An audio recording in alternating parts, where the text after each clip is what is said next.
Control is what leaders reach for when confidence runs out.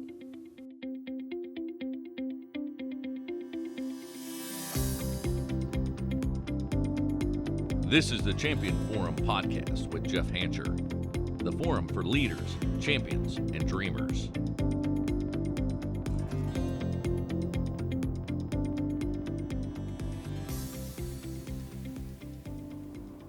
If you're a business owner who feels like you've outgrown how you operate, this is your sign to step outside the frame. You built your business with hustle, grit, and a lot of duct tape systems. But now, growth is exposing what no longer works. You don't need more motivation. What you need is a better operating system. Hi, I'm Rocco Cosa, a business attorney and strategic advisor for over 20 years. On February 25th, I'm hosting the second Step Outside the Frame workshop live at Chartiers Country Club from 9:30 a.m. to 3:30 p.m. This is a one-day strategic reset designed to help you simplify, refocus, and build systems that support the next version of your business and you. So if you're ready to stop reacting and start leading with clarity, just go to stepoutsidetheframe.com/register-now and lock in your spot. We only have a few spots remaining. This isn't about working harder. It's about stepping into the business owner your next level requires. Hey, welcome back to the show, everyone. I don't know if that was a hook. I don't know how you received that opening line. Maybe you need to hit that 15 seconds back button on your app and go back and listen to that opening line. But today we are talking about a leadership issue that I assure you almost nobody self-diagnoses correctly. And we're talking about control. Most leaders do not see themselves as controlling. They just don't. And even if they might think maybe, nobody wants to admit that. They see themselves as responsible, someone with a high standard. You may even define this as, I'm just very hands-on. But control, it rarely starts as a character flaw. I've just seen this too many times where I don't see the blind spot, but I'm literally killing my team. And here's how control starts, and this one's going to sting even more. It starts with insecurity. Truly it does. If you're listening and you are a control freak, you're probably insecure. And I know you're defending yourself right now saying, oh, that's not me. I'm telling you why I do it, because my team doesn't listen to what I have to say and nobody follows through. And if you want things done the right way, sometimes you got to do them. I got it. But I want to walk you through a real scenario that came up recently. And I try to bring as many real scenarios onto this show as I possibly can, because this is frontline leadership stuff. And I can tell you, I'm talking to you today as a control freak. I am one. And you know what I just told you? I'm insecure. Jeff Hancher, you heard it here. I'm admitting it. I have insecurities. Yes, I do. And I'm working through those things. You know, this leadership journey is all uphill, isn't it? We got to keep refining. We got to keep owning the mess. So I will tell you, this scenario from a client of mine made this, what we're talking about today, clearer than any leadership theory ever could. I was working with this client, and let me define this: sharp guy, sharp leader, high capacity, deeply committed to results and achieved them. Comes to me frustrated. His exact words, Jeff, my team does not take ownership. Oh man. Now listen, I've been around this block more than once to realize that might not be true. You know, what a lot of people do in my space, honestly, which is a shame, they'll just automatically take the side of the leader. And when somebody says, Jeff, my team doesn't take ownership, they go right down this path of, well, let's talk about your team and let's talk about accountability and let's talk about maybe you need to fire some people and get more talent in the door. Time out. Maybe the leader's the problem. And I will tell you, a lot of time, that is the case. So instead of starting with him, I've learned this a long time ago. Because whether it was in my corporate life, having leaders that were telling me this, or now as an executive coach, I didn't start with him. I asked to talk to his team. I had some questions I wanted to ask. I met with him individually. I met with him confidentially. And we met very openly and transparently. And what I heard was pretty consistent from his team. Hey, we don't make decisions unless he's involved. He says he wants us to own things. He tells us this all the time. But he steps in quickly and often. No autonomy. He could tell us to launch a project, and you could kind of set your watch. He's coming in. He's going to step into the mix. We've stopped thinking because he always has a better way. It doesn't matter what we say. He's always challenging it, or he tells us it's not the best way. This is a better way. Wow. And I will tell you, this is important asterisk here. When I was talking to his team, it wasn't coming from this place of bitterness. As a matter of fact, I would tell you that they had a lot of reverence for him. You know, this was a guy that has made deposits. You could tell, because it was almost like they weren't even angry. Can I say the word? They were disappointed. That's what it felt like. It came from a team that had lost hope. Man, blind spot revealed. When I brought this back to this senior leader, he was genuinely like surprised. No, come on. He said, hey, look, man, I'm going to say it and then rewind it and hear it again, and then rewind it and hear it again. You got to hear what he said, because maybe you've said this too. Hey, I'm just trying to help them win. I'm just trying to help my team succeed. If you're listening to this show, I know that's your heart too. I know that it is.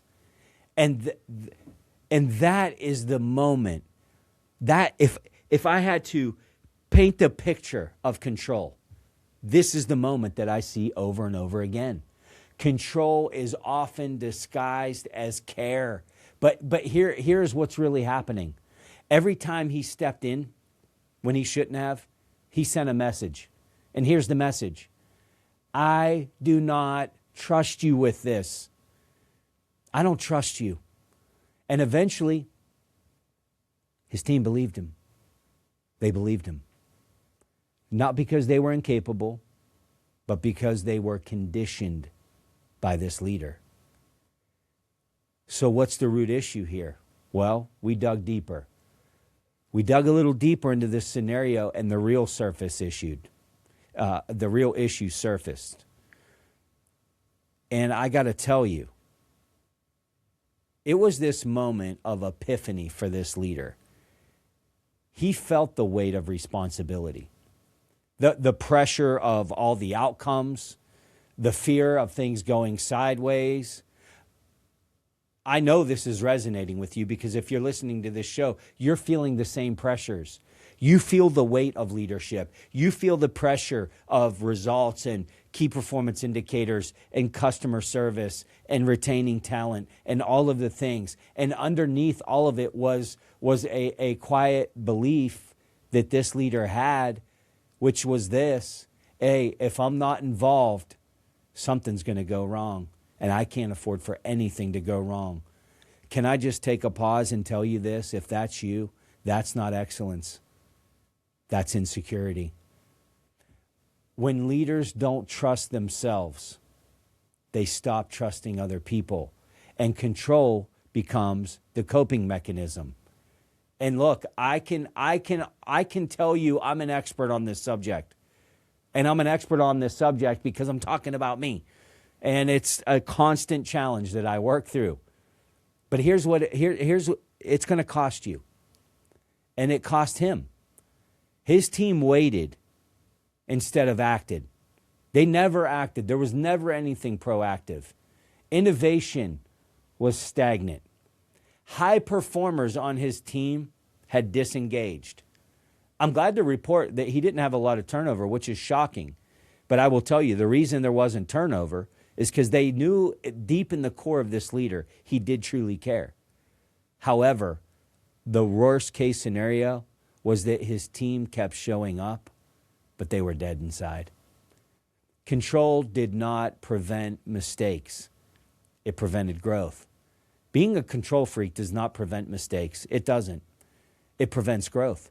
This is a mindset. If we have this, we can kind of let go of some of these insecurities. The more this leader controlled it, the less capable his team became.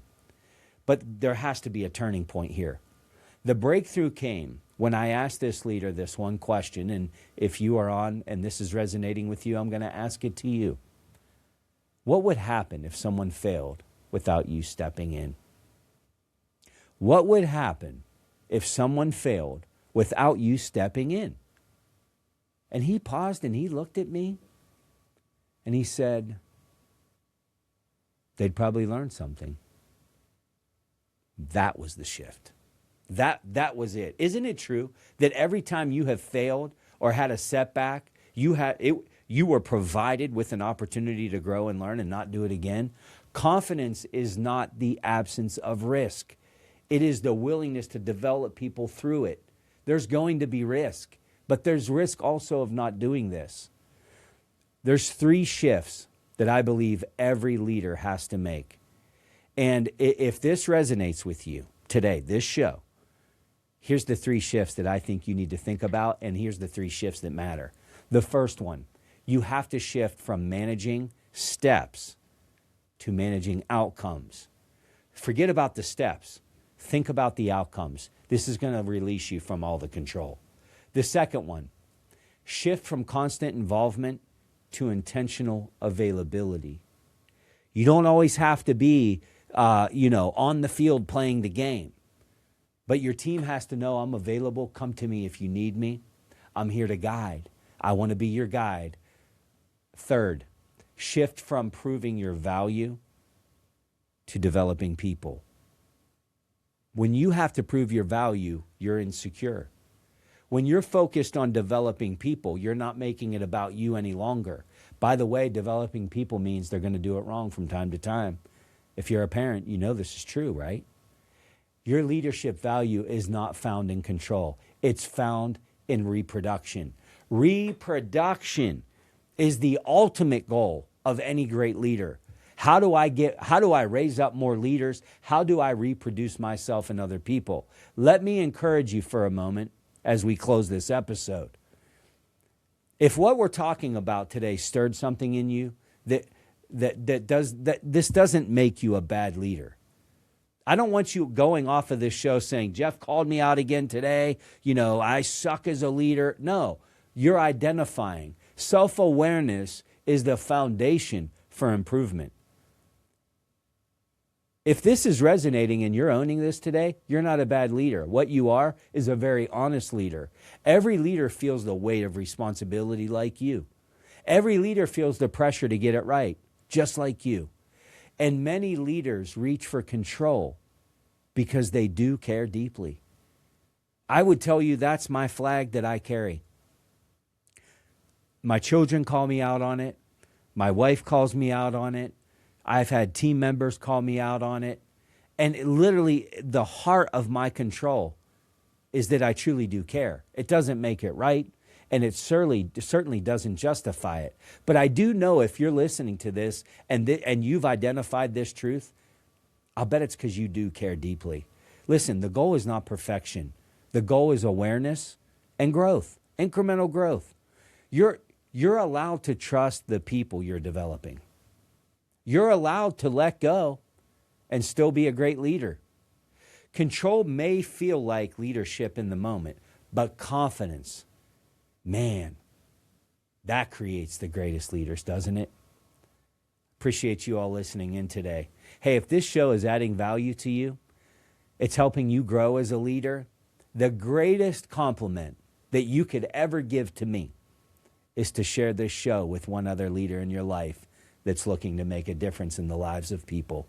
Hey, until next week, increase your confidence, decrease the control, and keep turning that pressure into potential.